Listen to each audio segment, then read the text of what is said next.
Now we are at the Langøyene in Oslo. It's my paradise. It's a free camp. It's been camping here for 50 years. Rumors say that it's gonna be closed down next summer. This is the last summer because of, let's call it, gentrification.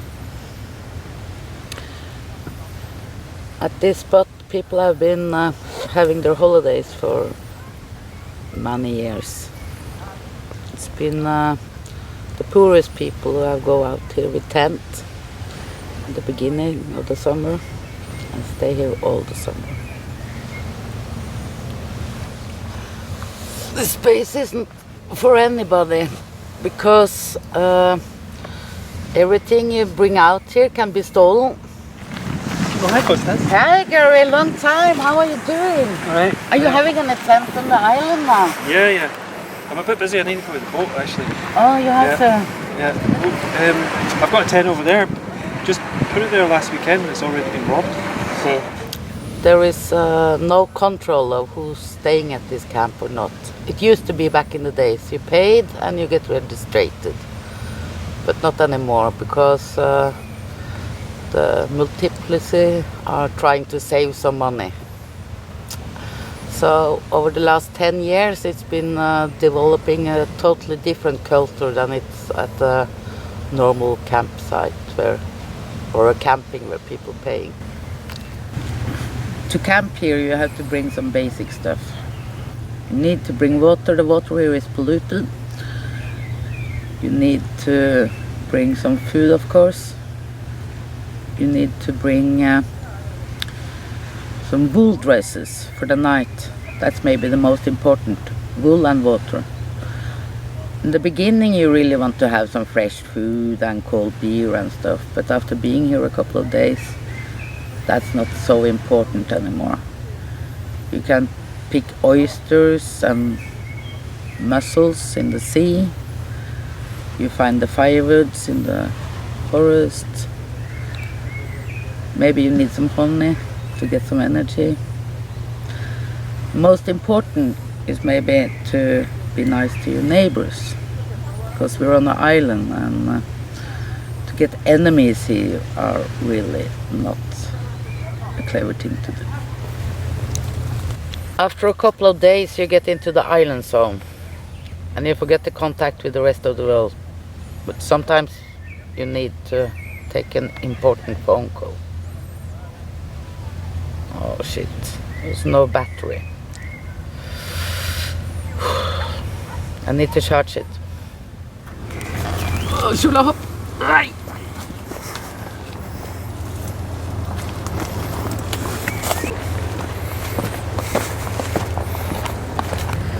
So what is the tragedy of common?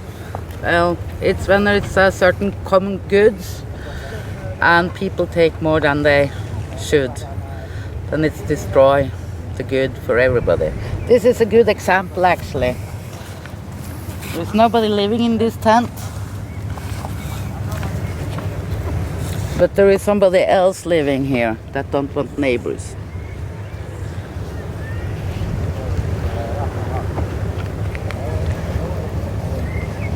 So in that way they occupy a space where somebody could stay.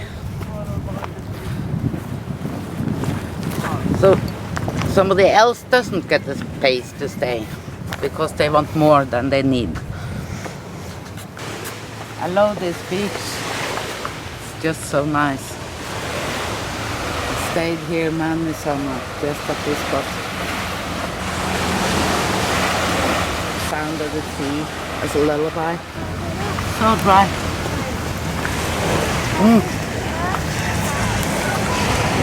It's good anyway. Hei. Ja, deilig da. Kjempefint. Ja. God sommer. God sommer. I think this is a mark. I think somebody had tried to reserve a spot for a tent here. Hello. Hey.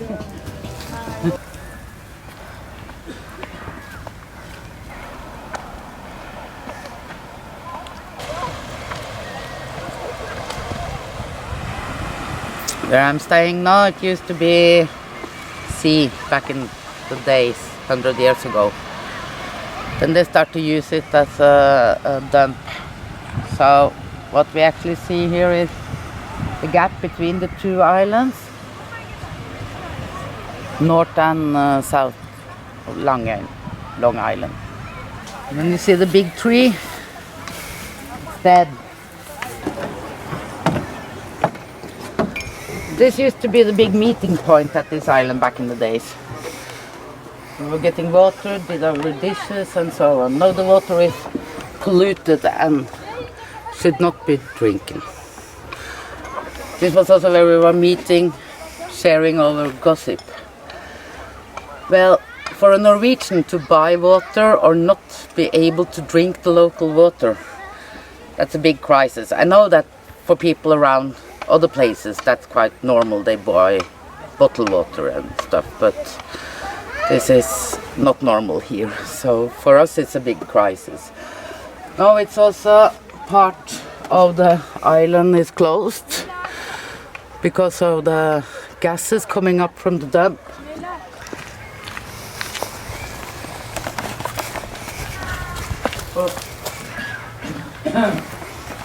Oh no!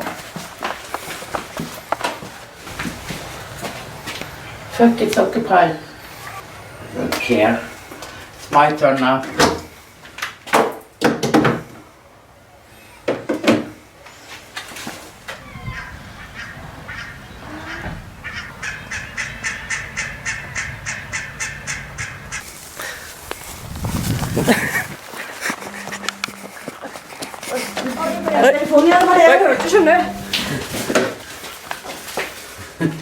Hei, Marianne. Hei, sann.